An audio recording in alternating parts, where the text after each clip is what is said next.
Okay, Lauren, thank you so much for having us. I am so happy to be here because when we spoke on the podcast last year, I just fell in love with your style and knew that we had to come to Augusta to see your house.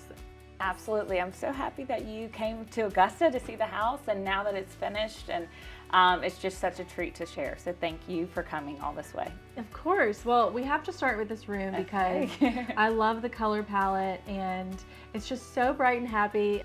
It's definitely a room that is like really bright and refreshing. We call it the pretty room in our house. So tell me about the color palette. Where did it come from? Yeah, well, actually, the painting behind us was really the inspiration for this color palette. My dad is an abstract artist and had a studio space in our old home in Charlotte. And one evening, my kids were kind of messing around in the studio with him, and he had the canvas stretched out, and we started giving them paints, and the rest is history.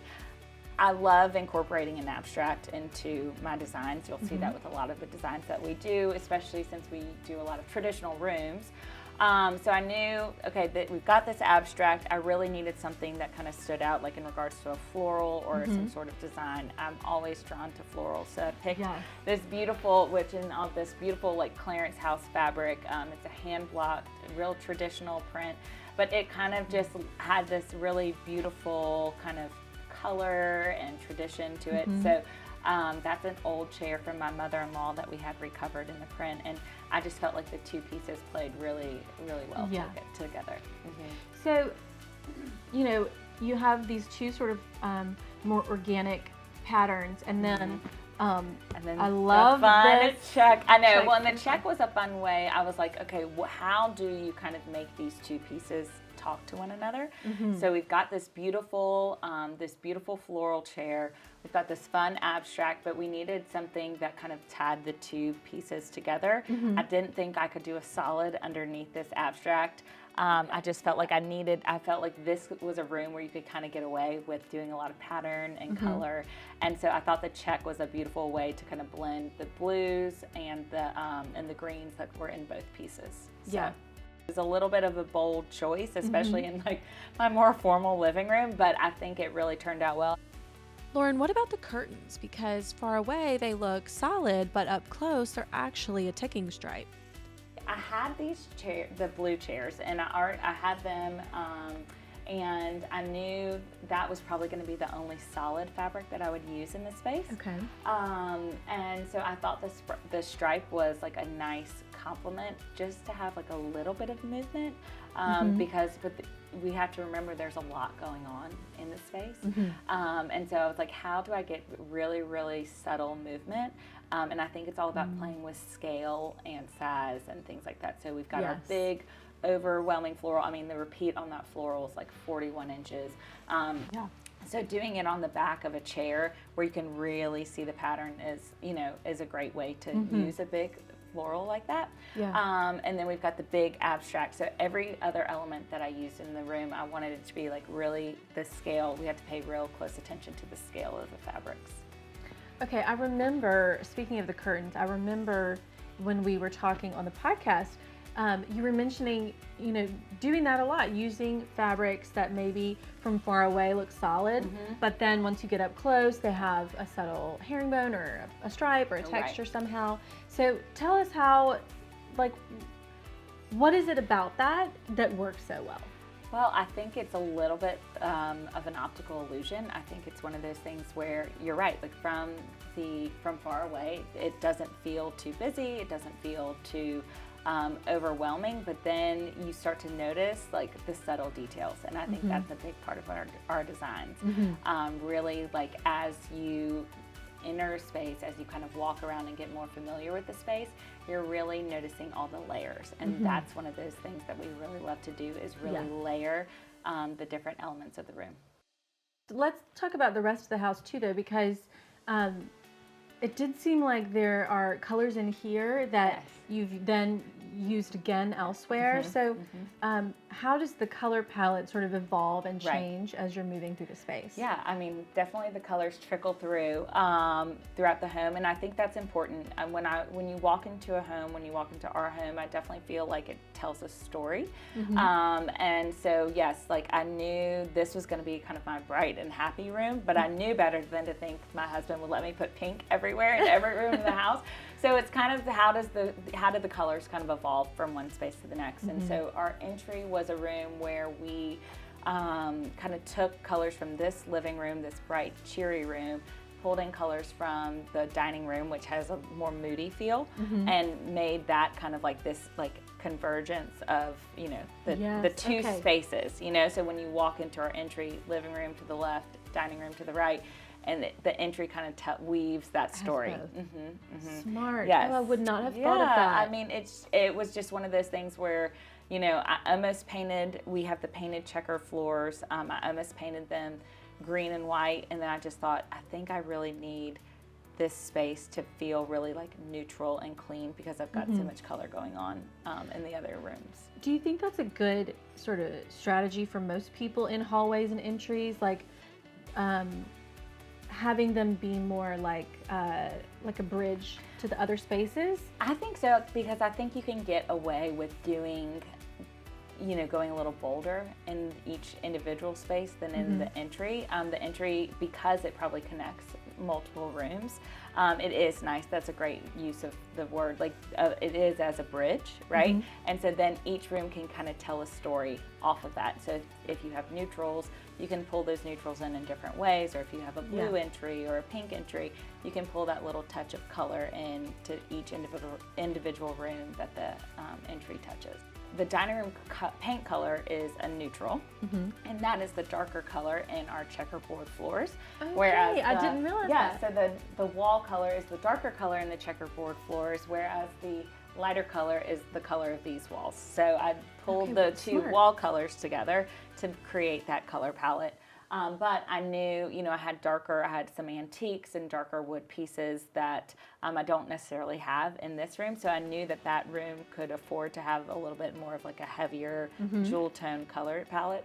And so, but in that room in particular, yes, our art was the inspiration to kind of pull everything together. It had this great color palette that felt really moody and almost the exact opposite of this painting, which was kind of fun for them to kind of, these two rooms to sit side by side.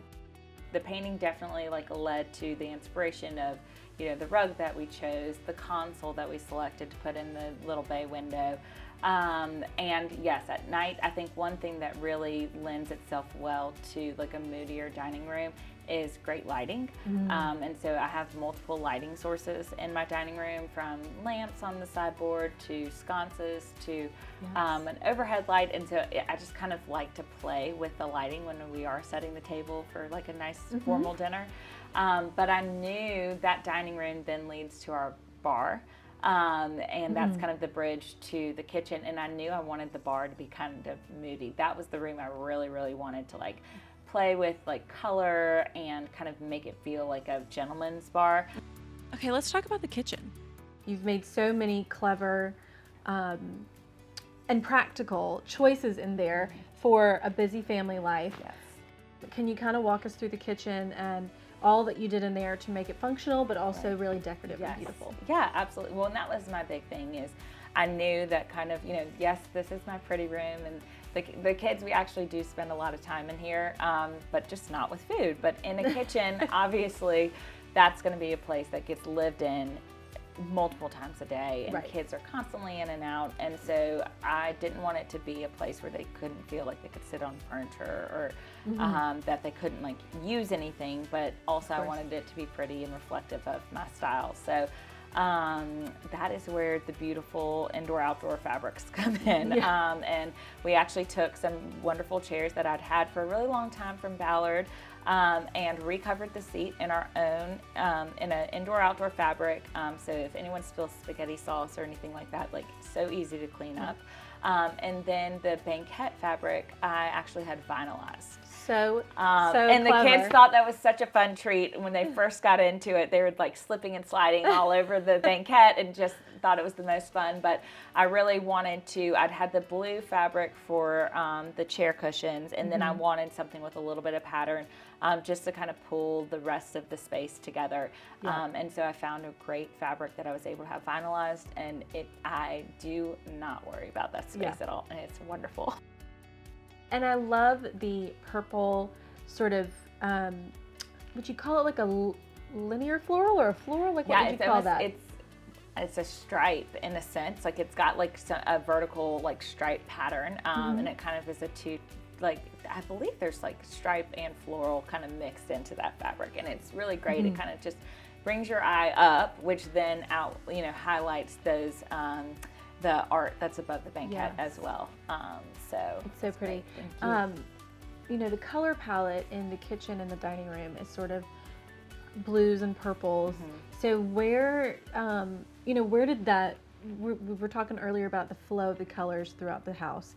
So where did that color palette come from, and how did that evolve? Well, the kitchen sits so closely to our family room, which is the space where we really live day in and day out. And I had found a wonderful, once again, another wonderful floral fabric that had beautiful greens. Green is my favorite color. I probably use it over too much, but I use it in a lot of our designs.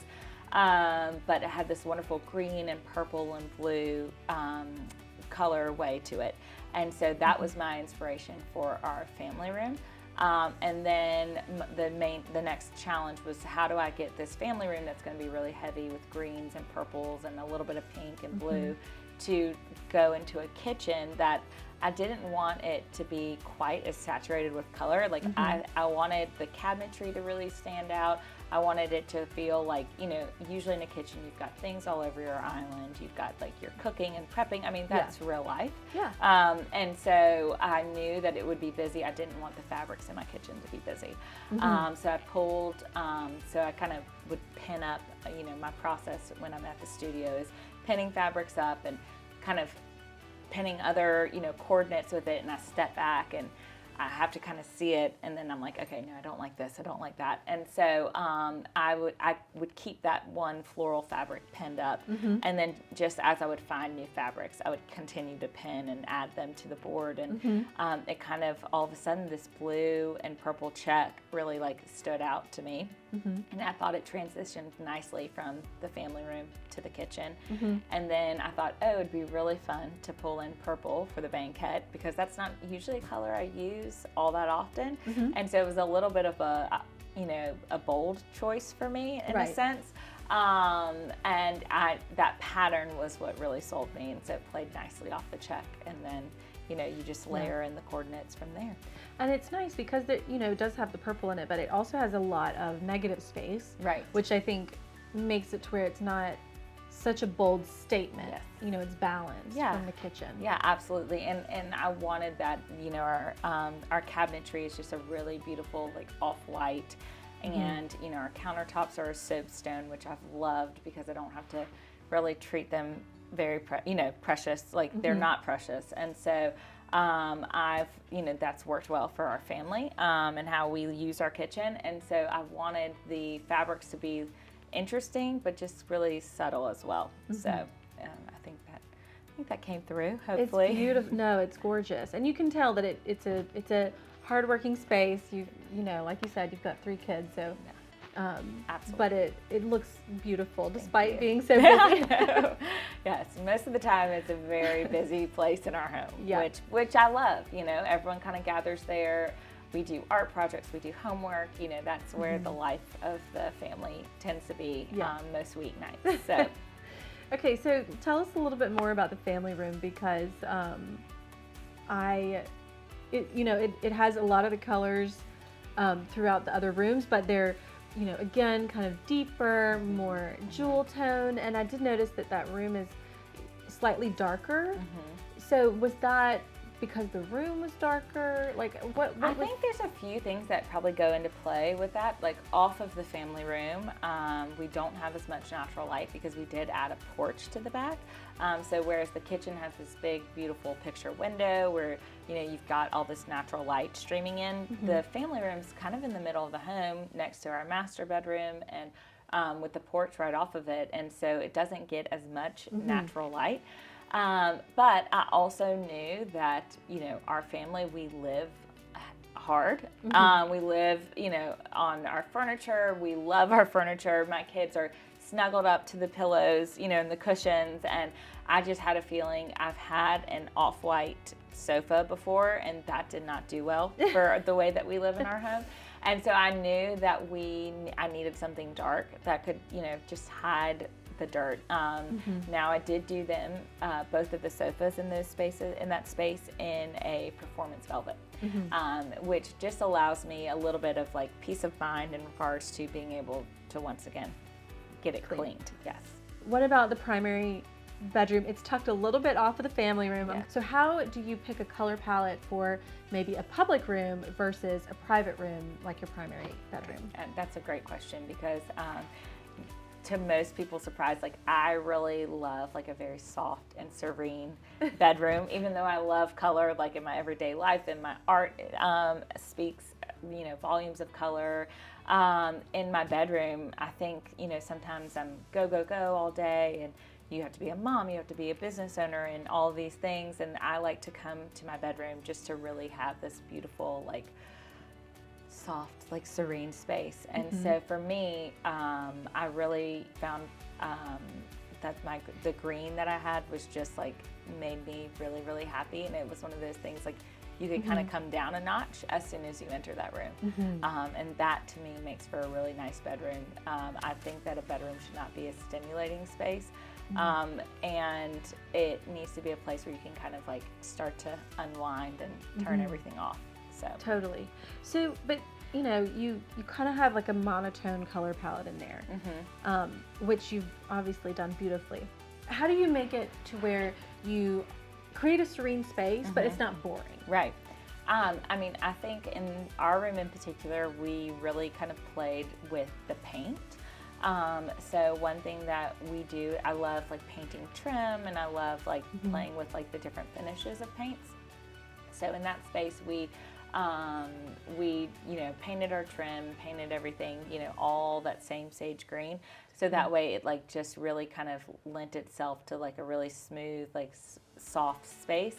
And then, but I also think, you know, you can do that with color, you know, and it's the right color, you know, and it has to be, you can pick a really bold green like we did in our bar, and that evokes like a totally different emotion versus the really soft, you know, sage color that we did in our bedroom, and all of a sudden what you felt in the bar feels completely different, even just by the shade of green that you're choosing. And so, you know, for me too, I think it's about, you know, the bedding and the rugs. That is just such a gorgeous bedroom. I think the overall effect, it almost feels like a neutral, in the best of ways. Yeah. Oh, absolutely. Because I think every surface has that same shade. Yeah, and the curtains too. I mean, the curtains, the wall color and the curtains are the same shade of green. And then in their solids, I mean, I did do a banding on the curtains, but they're all like, it's all tone on tone on tone, playing a little bit with different textures and materials. And then pulling like just neutral, you know, I have my bedding is ivory and white, and it's real simple. And then of course a floral fabric, but the floral is not overpowering. It's very, you know, subtle, and that's really it. But tell us more about some of the kids' rooms upstairs, because they're so fun and each have their own kind of personality. Yes. You know, when we bought this home, it was really important for me that our children felt involved, and you know, each room kind of reflected, like you said, their personality. And so for my daughter's room, we had this pink dollhouse, which my husband's sister had given to her. She's the only granddaughter in the family, so when she had her old dollhouse that she had fixed up and gave it to her, so we wanted to incorporate the pink in there. And so we found a fabric, and my daughter signed off on it, and she loved it, and kind of the rest is history. Whereas my son's room, my oldest, had a wood paneled room, and this was kind of an interesting challenge for me when I first saw it. I said, how do I make this cool? Do you know what I mean? And I liked the warmth of the wood paneling, but it wasn't anything that I wanted to paint or to pickle. And one day he came up to me and was like, Mom, I kind of want a fly fishing room. And my husband had taught them how to fly fish, and he thought it was really cool. And I was like, okay, I can work with this. And so we ended up kind of, refreshing and oiling the wood paneling, and then painting the trim in that room. And it just kind of gave that wood paneling, which, was probably from the 60s or the 70s, a fresh, updated look. And so that's become one, everyone walks into that space and they're like, gosh, this is so interesting. It's so cozy. It looks great. It really came out really, really well. Yeah, it looks great. And it feels like a boy's room that he can grow up in. I don't think I'll have to touch that room until he leaves for college. Yeah. So, which is great. Yeah, that is nice. You want to do it one time. Yes, one time, I'm done. Yeah. Yes. So, yeah, exactly. Absolutely. Okay, we can't, we're here in Augusta. Yes. You have you're known for your azaleas and your plants and, gorgeous Augusta National. So tell us about your outdoor space, because it's certainly meant for entertaining and just a great porch. We hang out there a lot. I mean, Augusta has really wonderful weather, and we are out there probably 9 to 10 months out of the year. And it's just become a place where, if sometimes we're feeling really casual and don't want to set the table for dinner, we will eat out there. And it's just become a space that is an extension of our home, and I love it. And you'll see that we upholstered, that all of the outdoor furniture that we have is actually upholstered furniture, because I wanted it to feel like a living room out there. It's all made for outdoor. Actually, our sofa's slip covered, so if I needed to hose it down and clean it, we could. And I did bring in really wonderful planters, just to kind of soften the space and make it feel like we were in a garden. And probably act a little bit as a noise barrier as well. Yeah. 'Cause, 3 kids can be loud. It does feel as inviting as a living room. Well, thank you so much for having us. I love getting to see your home. You have such a elegant and timeless style, but you do it in a playful way. All of your artwork too is just so personal and unique, and I love how you've used those pieces as jumping off points for your color palette, because it's such a unique aspect of your work. Well, thank you so much. That really means a lot. And yeah, when we designed the home, we knew we wanted it to be beautiful, but it also had to be functional, because as a family of 5 with now a new dog, I mean, it has to be, there can't be rooms where my kids don't feel comfortable coming in. And so thank you. It's been a great place, and we're happy that the project's done and we can actually enjoy it. Yeah, exactly. Well, thank you for showing us around. Thank you. I'm so glad you came. Thank you. For more home tours like this one, be sure to subscribe to the Ballard Designs YouTube channel and follow us on social media.